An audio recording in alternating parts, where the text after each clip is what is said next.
Pernah sadar nggak? Gunung api di Indonesia itu seperti anak kos yang suka ngumpul di satu gang. Dari Sumatera, Jawa, Bali, sampai Maluku. Hampir semuanya berjajar rapi. Kebetulan, wah, bumi bilang, nggak semudah itu Ferguson.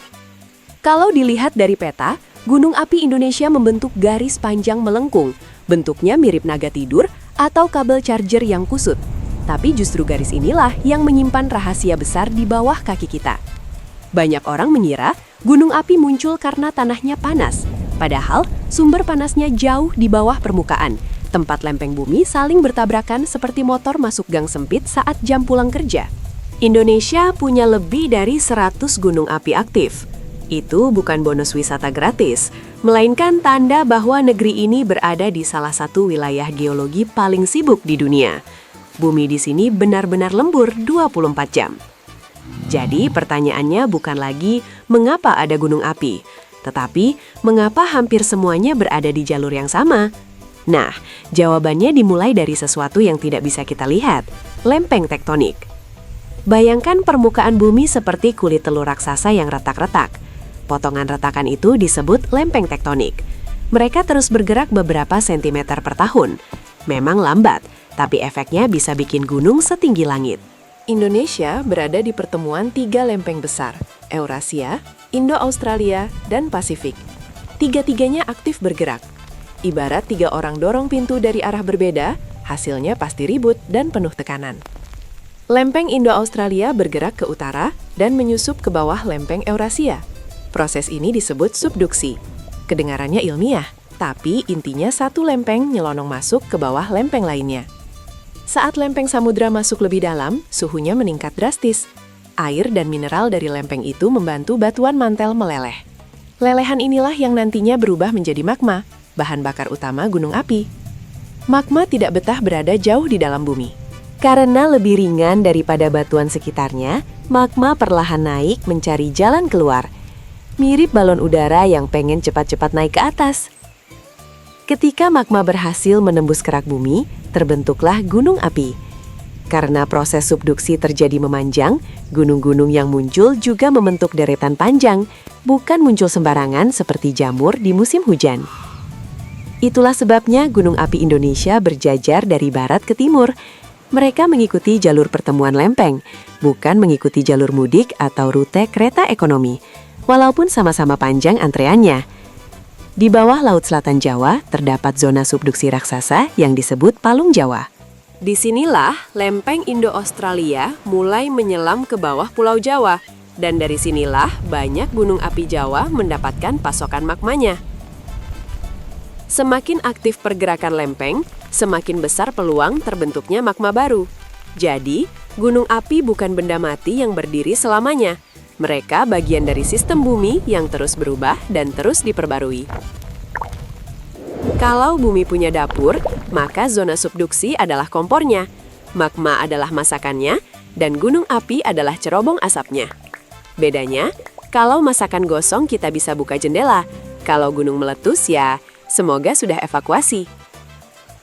Coba lihat Sumatera, hampir seluruh sisi barat pulau ini dipenuhi gunung api. Penyebabnya karena jalur subduksi berada tepat di sebelah barat pulau, sejajar dengan pegunungan Bukit Barisan. Gunung-gunung seperti Kerinci, Merapi, dan Sinabung bukan berdiri sendiri. Mereka bagian dari satu sistem panjang yang terhubung oleh proses tektonik yang sama, seperti lampu-lampu yang tersambung dalam satu kabel listrik. Pulau Jawa bahkan lebih ramai lagi. Dari Banten sampai Banyuwangi, gunung api muncul hampir tanpa jeda. Rasanya seperti bumi sedang mengadakan festival gunung api edisi nasional. Merapi, Semeru, Kelut, Bromo, sampai Ijen berada di jalur yang sama. Mereka terbentuk karena magma naik dari zona subduksi di selatan Jawa. Jadi, bukan karena gunung-gunung itu janjian bangun bareng. Kenapa bagian selatan Jawa lebih dekat dengan gunung api? Karena sumber magmanya memang berada di bawah jalur tersebut. Semakin dekat ke sumber, semakin mudah magma menemukan jalan menuju permukaan. Kalau kamu tinggal di Yogyakarta atau Jawa Timur, sebenarnya kamu sedang hidup di atas sistem geologi yang sangat aktif. Tenang, bukan berarti tiap hari bakal meletus. Tapi bumi di bawah sana memang tidak pernah benar-benar diam. Gunung Semeru sering disebut sebagai puncak aktivitas vulkanik Jawa. Ia seperti mesin yang masih rutin bekerja ketika beberapa gunung lain sedang istirahat. Bedanya, mesin ini tingginya lebih dari 3.600 meter. Bromo terlihat tenang dan indah saat matahari terbit. Tapi jangan lupa, ia berada di dalam kaldera raksasa hasil letusan purba. Jadi pemandangan cantik itu sebenarnya bekas ledakan super zaman dahulu. Ijen punya kawah asam dan api biru yang terkenal. Fenomena itu terjadi karena gas belerang keluar dari rekahan panas. Jadi, kalau bumi punya efek spesial konser, Ijen salah satu panggung utamanya. Tanah di sekitar Gunung Api Jawa sangat subur. Abu vulkanik yang keluar saat erupsi mengandung mineral penting bagi tanaman. Makanya banyak sawah hijau berada di kaki gunung, walaupun risikonya juga lebih besar. Inilah hubungan unik manusia dan gunung api di Indonesia. Gunung memberi ancaman, tapi juga memberi kehidupan. Ibarat tetangga yang kadang berisik, tapi sering ngasih hasil panen melimpah. Karena tanahnya subur, penduduk terus tinggal dan bertani di sekitar gunung api. Dari zaman kerajaan sampai sekarang, pola ini hampir tidak berubah. Manusia memang jago beradaptasi, sekaligus jago bilang, masih aman kok. Padahal, sejarah mencatat banyak letusan besar di Jawa dan Sumatera. Ada yang mengubah aliran sungai, menghancurkan permukiman, bahkan memengaruhi cuaca. Jadi, gunung api bukan cuma objek foto buat media sosial. Meski begitu, ilmu pengetahuan membantu kita memahami perilaku gunung api. Dengan pemantauan gempa, deformasi tanah, dan gas vulkanik, para peneliti bisa memberi peringatan lebih dini sebelum erupsi besar terjadi. Jadi, kalau ada yang bilang gunung api muncul sembarangan, sekarang kamu bisa jawab santai. Enggak, mereka itu mengikuti jalur subduksi. Sama seperti kendaraan mengikuti jalan, cuma jalannya ada di bawah kerak bumi. Setelah Jawa, jalur gunung api berlanjut ke Bali dan Nusa Tenggara. Gunung Agung, Rinjani, Tambora, sampai Lewotobi berdiri di jalur yang sama. Rantai vulkaniknya seperti estafet yang diteruskan ke timur. Gunung Agung di Bali dianggap suci oleh masyarakat setempat. Selain nilai budaya, gunung ini juga bukti bahwa proses subduksi masih aktif. Jadi Bali bukan cuma soal pantai dan macet menuju Canggu. Rinjani di Lombok memiliki kaldera besar dengan danau di tengahnya. Kaldera itu terbentuk akibat letusan dahsyat masa lalu. Bayangkan, gunung sebesar itu pernah runtuh sebagian. Bumi benar-benar punya tombol reset. Tambora di Pulau Sumbawa pernah meletus pada tahun 1815 dan menjadi salah satu letusan terbesar dalam sejarah manusia. Dampaknya terasa sampai Eropa dan Amerika. Jadi, satu gunung di Indonesia pernah bikin dunia menggigil. Letusan Tambora menyebabkan tahun tanpa musim panas pada 1816. Gagal panen terjadi di banyak negara. Dari sini kita belajar bahwa gunung api Indonesia bukan hanya urusan lokal, tapi bisa memengaruhi iklim global. Semakin ke timur, kondisi tektoniknya makin rumit. Di Maluku, lempeng-lempeng bumi bertemu dari berbagai arah. Rasanya seperti persimpangan tanpa lampu merah. Semua ingin jalan duluan. Karena itu, Maluku memiliki banyak gunung api aktif, seperti Gamalama, Dukono, dan Ibu. Aktivitasnya tinggi, karena tekanan dari pergerakan lempeng di wilayah tersebut sangat kompleks dan terus berubah.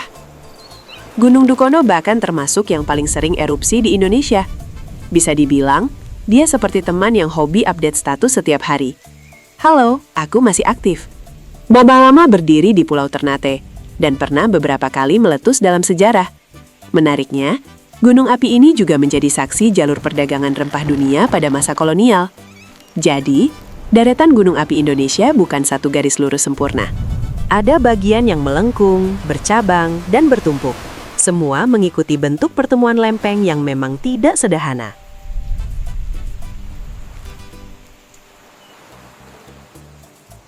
Kalau digambar dari atas, jalurnya membentuk busur besar yang disebut cincin api Pasifik. Indonesia berada di salah satu segmen paling aktif dari cincin api tersebut. Cincin api Pasifik mengelilingi Samudra Pasifik sepanjang puluhan ribu kilometer. Negara-negara seperti Jepang, Filipina, dan Chile juga berada di jalur ini. Jadi Indonesia punya tetangga geologi yang sama-sama aktif. Bedanya, Indonesia memiliki kombinasi gunung api, gempa, dan jumlah penduduk yang sangat besar. Itulah mengapa mitigasi bencana di sini menjadi tantangan penting sekaligus pekerjaan rumah yang tidak pernah selesai. Meski terdengar menakutkan, keberadaan gunung api juga membawa manfaat besar. Selain tanah subur, panas bumi dari sistem vulkanik bisa dimanfaatkan sebagai sumber energi yang lebih ramah lingkungan. Indonesia termasuk negara dengan potensi panas bumi terbesar di dunia. Energi ini berasal dari panas magma di bawah permukaan. Jadi, gunung api bukan cuma bisa meletus, tapi juga bisa bantu menyalakan lampu rumah. Banyak pembangkit listrik panas bumi dibangun di daerah vulkanik. Uap panas dari dalam bumi digunakan untuk memutar turbin. Bumi seperti sedang bikin teh panas raksasa, lalu uapnya dipakai menghasilkan listrik. Selain energi, kawasan gunung api juga menjadi tujuan wisata populer. Pendakian, kawah, dan panorama matahari terbit menarik jutaan pengunjung setiap tahun. Gunung api memang paket lengkap, edukasi, petualangan, dan bonus pegal kaki. Namun, wisata vulkanik harus dilakukan dengan bijak. Status aktivitas gunung bisa berubah sewaktu-waktu. Jangan sampai niat cari sunrise malah dapat bonus suara sirene evakuasi. Para ahli terus memantau gunung api menggunakan alat modern, satelit, dan pengamatan lapangan. Data itu membantu menentukan tingkat aktivitas dan memberi informasi penting bagi masyarakat sekitar. Jadi, setiap kali melihat gunung menjulang, ingatlah bahwa di bawahnya ada proses raksasa yang sedang bekerja. Gunung api adalah jendela yang memberi kita petunjuk tentang apa yang terjadi jauh di dalam bumi. Fakta menarik, tidak semua gunung tinggi adalah gunung api aktif. Ada gunung yang sudah lama pensiun. Tapi seperti mantan atlet, bentuk tubuhnya masih gagah dan bikin orang salah sangka. Sebaliknya, ada gunung yang terlihat biasa saja tetapi ternyata masih aktif. Jadi jangan menilai gunung dari penampilannya. Bumi juga punya prinsip. Yang kalem belum tentu tidak berbahaya. Gunung api aktif biasanya menunjukkan tanda-tanda seperti gempa kecil, peningkatan gas, atau perubahan suhu kawah. Para peneliti mempelajari tanda ini seperti dokter memeriksa pasien. Hanya saja pasiennya tingginya ribuan meter. Kadang masyarakat sekitar lebih peka terhadap perubahan alam. Suara gemuruh, bau belerang, atau perubahan mata air sering menjadi petunjuk awal. Pengalaman turun-temurun tetap punya nilai penting. Tapi tentu saja, kita tidak boleh hanya mengandalkan firasat. Kalau gunung sudah berstatus awas, jangan malah bikin konten aku bertahan di kaki gunung selama 24 jam. Bumi tidak butuh subscriber. Menariknya, abu vulkanik yang dulu dianggap gangguan, ternyata bisa menyuburkan tanah setelah beberapa waktu. Jadi, gunung api itu seperti chef yang berantakan saat memasak. Tapi hasil akhirnya sering luar biasa. Banyak kota besar di Indonesia tumbuh di dekat gunung api, termasuk Bandung, Yogyakarta, dan Malang. Selain tanah subur dan air melimpah, daerah vulkanik juga nyaman untuk pertanian dan permukiman. Bandung bahkan berada di cekungan bekas danau purba yang terbentuk akibat aktivitas vulkanik. Jadi, warga Bandung secara teknis tinggal di wilayah yang dibentuk oleh letusan dan perubahan geologi ribuan tahun lalu. Malang dikelilingi banyak gunung, seperti Arjuno, Semeru, dan Bromo. Pemandangannya indah, karena kota ini berada di tengah lingkungan vulkanik yang kompleks. Bonusnya, udara relatif lebih sejuk. Kalau dipikir-pikir, orang Indonesia memang akrab sekali dengan gunung api. Dari pelajaran sekolah, cerita rakyat, sampai lagu daerah, gunung selalu muncul. Tinggal nunggu sinetron Cinta di Zona Subduksi. Cerita rakyat sering menggambarkan gunung sebagai tempat para dewa atau makhluk sakti.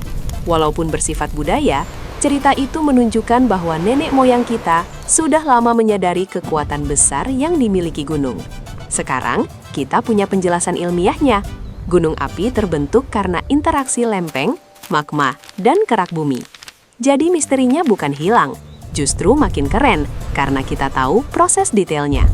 Bayangkan kerak bumi setebal puluhan kilometer bisa retak dan ditembus magma dari kedalaman lebih dari 100 km. Rasanya seperti melihat pipa bawah tanah bocor, hanya saja pipanya sebesar benua. Dan proses ini masih berlangsung sampai sekarang. Lempeng Indo-Australia terus bergerak beberapa sentimeter per tahun. Memang tidak terasa, tapi dalam jutaan tahun bisa membentuk pegunungan baru. Artinya, peta Indonesia yang kita lihat hari ini bukan bentuk final. Dalam skala geologi, pulau-pulau bisa bergeser, naik, turun, bahkan berubah bentuk. Bumi itu lebih dinamis daripada update aplikasi tiap minggu. Jadi jangan heran kalau ilmuwan terus meneliti gunung api. Setiap erupsi memberi data baru tentang isi perut bumi. Bisa dibilang, gunung api adalah laboratorium alami yang bekerja tanpa perlu bayar listrik. Dari batuan vulkanik, ilmuwan bisa mengetahui komposisi magma dan kondisi mantel bumi. Potongan batu kecil ternyata bisa menyimpan cerita perjalanan material dari kedalaman ratusan kilometer. Semakin banyak data, semakin baik kemampuan kita memprediksi bahaya. Prediksi memang tidak selalu sempurna, tetapi jauh lebih baik daripada menunggu sambil berkata, semoga gunungnya lagi mood baik. Dan satu hal penting, gunung api bukan musuh manusia. Yang berbahaya adalah ketika kita mengabaikan resiko dan tidak siap menghadapi erupsi. Alam selalu memberi tanda, tugas kita adalah mendengarkan. Kalau dipikir lagi, Indonesia ini seperti berada di atas jalur produksi gunung api. Bukan karena dikutuk, melainkan karena posisi tektoniknya memang tepat berada di tempat paling sibuk di planet ini. Sekarang kita sudah tahu jawabannya. Gunung api Indonesia terkonsentrasi di satu jalur karena mengikuti zona subduksi. Tempat lempeng Indo-Australia menyusup ke bawah lempeng Eurasia dan menghasilkan magma. Dari Sumatera, Jawa, Bali, Nusa Tenggara, hingga Maluku, semuanya tersambung oleh proses yang sama. Gunung-gunung itu bukan berdiri acak, melainkan bagian dari rantai geologi raksasa yang aktif selama jutaan tahun. Jadi, saat melihat Gunung Merapi, Semeru, atau Rinjani, bayangkan ada lempeng samudra yang sedang bergerak jauh di bawah sana. Pemandangan indah di permukaan ternyata punya cerita yang sangat dalam. Indonesia memang rawan gempa dan letusan, tetapi juga dianugerahi tanah subur, sumber energi panas bumi, dan lanskap luar biasa. Alam memberi tantangan sekaligus hadiah dalam satu paket. Kuncinya adalah memahami alam, bukan takut berlebihan. Dengan ilmu pengetahuan, pemantauan yang baik, dan kesiapsiagaan masyarakat, risiko bencana bisa dikurangi dan manfaat gunung api tetap bisa dinikmati. Dan jujur saja, tanpa gunung api, mungkin Indonesia tidak akan seindah sekarang. Banyak pegunungan, danau kawah, dan panorama ikonik lahir dari aktivitas vulkanik yang terjadi ribuan hingga jutaan tahun lalu. Jadi, lain kali kalau ada teman bertanya, kenapa gunung api Indonesia numpuk di situ semua? Kamu bisa jawab santai sambil gaya presenter. Karena disitulah lempeng bumi sedang bertabrakan dan memasak magma. Kalau masih bingung, ingat versi singkatnya. Ada lempeng menyelam, batuan meleleh, magma naik, lalu terbentuk gunung api. Selesai. Geologi kadang rumit, tapi inti ceritanya ternyata sesederhana itu. Nah, dari semua gunung api di Indonesia, menurut kamu mana yang paling menarik? Merapi yang legendaris, Semeru yang aktif, Bromo yang cantik, atau Tambora yang pernah mengguncang dunia? Tulis jawabanmu di kolom komentar. Lalu, like, subscribe, dan nyalakan loncengnya, supaya tidak ketinggalan video fakta bumi dan asal-usul tempat lainnya. Karena setelah ini, kita akan membahas rahasia palung Jawa yang lebih menyeramkan daripada yang kamu bayangkan.